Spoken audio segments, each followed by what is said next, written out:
गरुड पुराणानुसार मृत्यूनंतर नवरा बायकोची भेट कधी होते? हे दोघे एकमेकांना स्पर्श करू शकतात का? श्री शिवाय नमस्तुभ्यम, हर हर महादेव. नमस्कार मैत्रिणींनो. कधी विचार केलाय का, ज्या व्यक्तीला आपण आपली अर्धांगिनी किंवा प्राणप्रिय व्यक्ती म्हणतो, पती म्हणतो, बायको म्हणतो, त्यांच्यासोबत आपण अग्नीच्या साक्षीने 7 फेरे घेतले, जन्मोजन्मीच्या भेटीचे वचन घेतो, जेव्हा ती व्यक्ती अचानक हे जग सोडून जाते, ऐकल्यावर तुमच्या पायाखालची जमीन सरकते. मृत्यू म्हणजे फक्त शरीराचा अंत आहे, पण त्या आत्म्याचं काय तुमच्या भेटीसाठी आतुर होऊन उभा असतो? काय नवरा बायको पुन्हा कधी भेटू शकतात का? की आपल्या कर्माच्या भिंती या नात्याला कायमचं जोडून टाकतात? आजचा हा व्हिडिओ फक्त माहिती नाही, तर तुमचा उदास रडणाऱ्या मनाला मिळणारा एक उत्तम, आपण विज्ञानाच्या पलीकडे जाऊन गरुड पुराणाच्या पानापानात लपलेले हे रहस्य उलगडणार आहोत, जे ऐकूनच कदाचित तुम्हाला आज शांत झोप लागेल किंवा तुमचं आयुष्य बदलून जाईल. त्या क्षणी तुम्ही जर चॅनलवरती नवीन असाल, चॅनलला सबस्क्राईब करा आणि कमेंट बॉक्समध्ये ओम नमः शिवाय नक्की टाईप करा. आणि हा व्हिडिओ शेवटपर्यंत नक्की पहा, कारण आज तुम्हाला तुमच्या प्रश्नाचे उत्तर मिळणार आहे. बऱ्याच जणांना असे प्रश्न पडतात की माझे मिस्टर, माझी बायको मला सोडून गेली, काय आम्ही पुन्हा कधी भेटू? भगवान शिवाच्या कृपेने आमची पुन्हा गाठ पडेल का?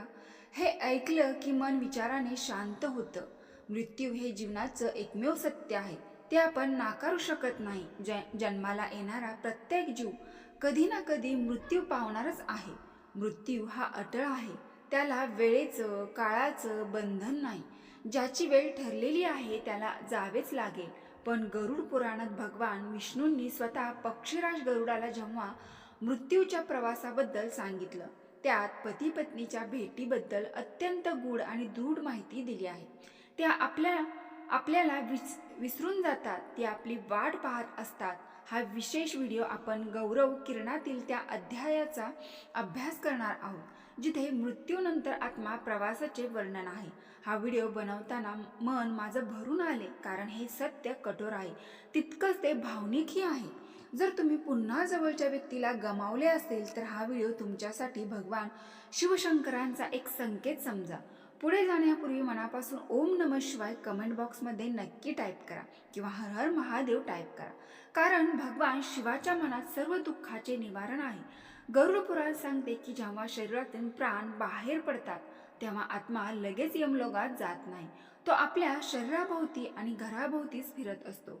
पहिल्या काही तासात आत्म्याला हे समजत नाही की तो मेला आहे. तो आपल्या पत्नीला रडताना पाहतो, तिला स्पर्श करण्याचा प्रयत्न करतो. अगं मी इथे आहे, रडू नको, असं सांगण्याचा प्रयत्न करतो, पण त्याचे शब्द कोणालाही ऐकू जात नाही. तो आपल्या मुलांजवळ जातो, बायकोजवळ जातो. त्यावेळेस आत्म्याला भूक आणि तहान लागलेली असते. गरुड पुराणानुसार हे 13 दिवस त्या आत्म्यासाठी अत्यंत क्लेशदायक असतात. जर पतीचा मृत्यू झाला असेल तर तो आपल्या पत्नीच्या भोवती असतो, आणि जर पत्नीचा मृत्यू झाला असेल तर पतीच्या भोवती असते, कारण तिचं दुःख त्यांना बांधून ठेवतो. 13व्या दिवशी जेव्हा पिंडदान होते, तेव्हा त्याला पुढच्या प्रवासासाठी जाण्यासाठी ऊर्जा मिळते. तुम्हाला असं कधी वाटतं, जवळ असूनही आपण त्याला मिठी मारू शकत नाही, अंगावर शहारे येतात? हे ऐकून मृत्यू किती निष्ठुर असतो. तुम्हाला असं कधी वाटले का की घरात एखाद्या व्यक्तीला असे वाटते की कोणीतरी घरात आहे पण दिसत नाही? या 13 दिवसामध्ये घरामध्ये गरुड पुराण आणि विष्णू सहस्रनाम लावून ठेवावे. पतीचं मन पत्नीच्या निधनानंतर खचून न जाता श्री स्वामी समर्थ मंत्र, महामृत्युंजय मंत्र, तारक मंत्र सतत जप करावा, जेणेकरून त्या आत्म्याला शांती मिळेल. 13 दिवसात केलेले शुद्ध दान त्या आत्म्याला पुढच्या प्रवासात भोजन मिळून पुन्हा मुक्ती मिळते. आपण म्हणतो की लग्न ही 7 जन्मांचं नातं आहे. गरुड पुराणात याला ऋणबंध म्हणतात. एखादी व्यक्ती आपल्या आयुष्यात पती किंवा पत्नी म्हणून का येते? कारण मागील जन्मात काही देणे घेणे बाकी असतं. गरुड पुराणानुसार ज्या पती पत्नीमध्ये अत्यंत प्रामाणिकपणे प्रेम असतं आणि ज्यांनी एकमेकांशी कधीही दगाफटका केलेला नसतो, त्याचं ऋणानुबंध इतके घट्ट असतात की मृत्यू देखील त्यांना तोडू शकत नाही. जेव्हा असा आत्मा लोकांच्या वाटेवर असतो, तेव्हा त्याच्या मनात आपल्या जोडीदाराचे विचार चालू असतात.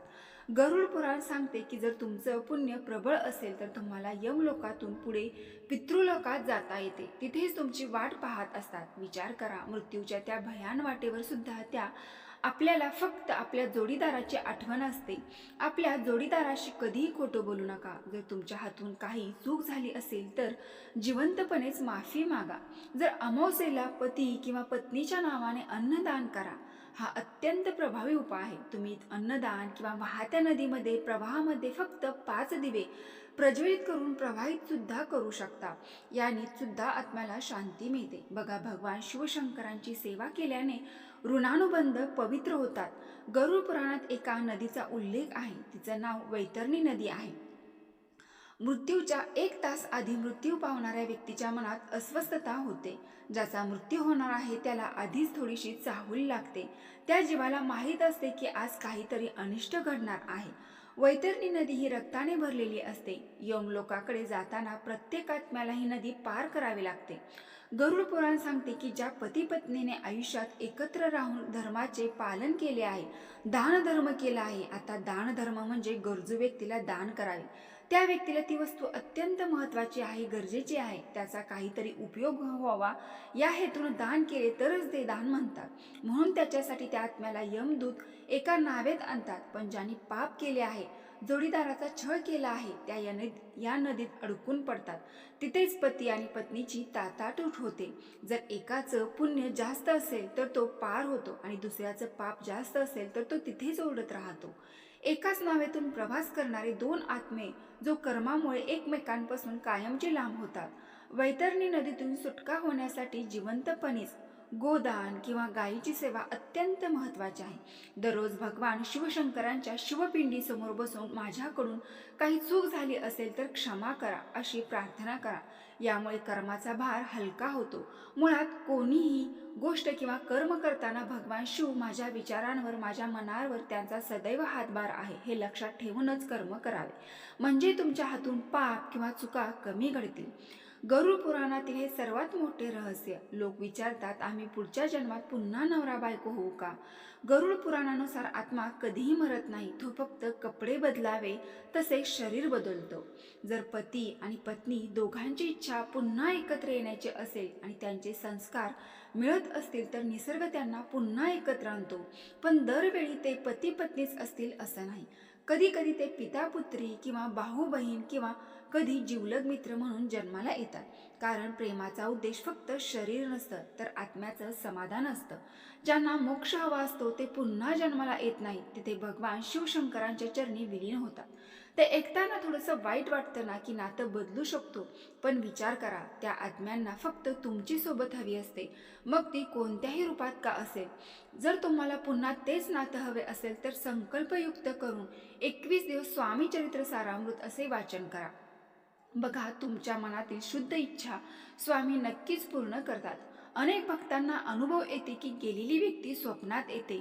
गरुड पुराण याला संकेत मानते. आत्मा जेव्हा मृत्यूनंतर स्थिर होतो तेव्हा तो आपल्या प्रियजनांना संदेश देण्यासाठी स्वप्नात या माध्यमात वापरतो.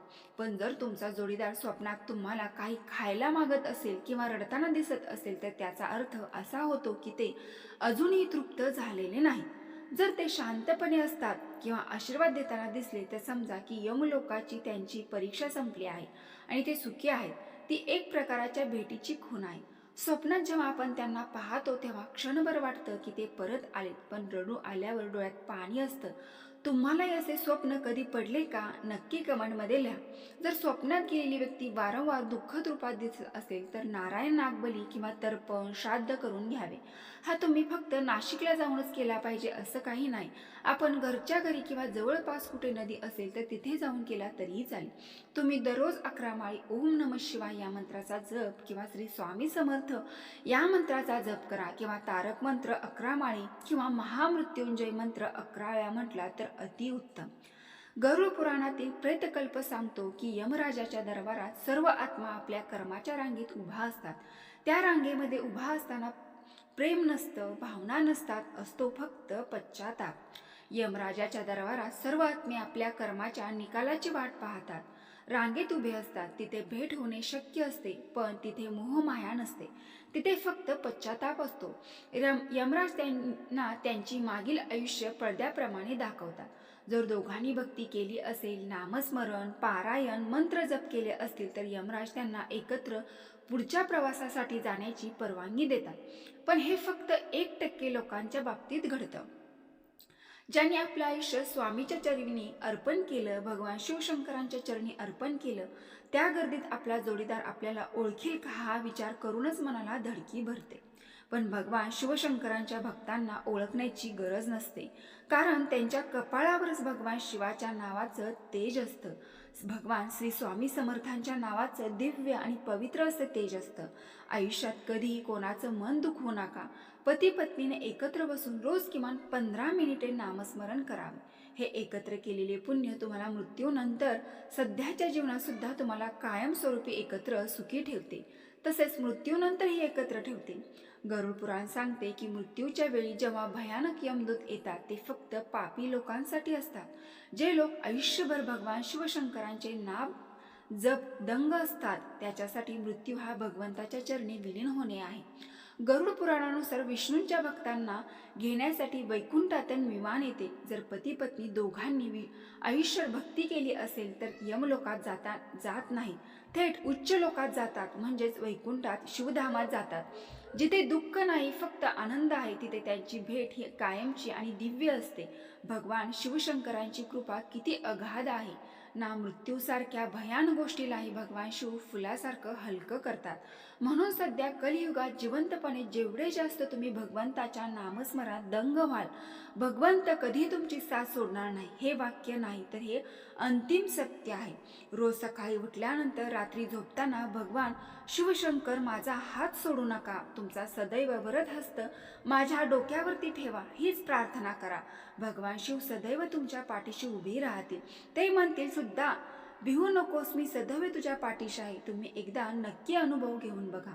तर मैत्रिणी, हा माहितीपूर्ण व्हिडिओ तुम्हाला आवडला असेल तर व्हिडिओला जास्तीत जास्त शेअर करा, लाईक करा आणि चॅनलवरती नवीन असाल तर सबस्क्राईब करा आणि कमेंट बॉक्समध्ये ओम नमः शिवाय श्री स्वामी समर्थ नक्की टाईप करा.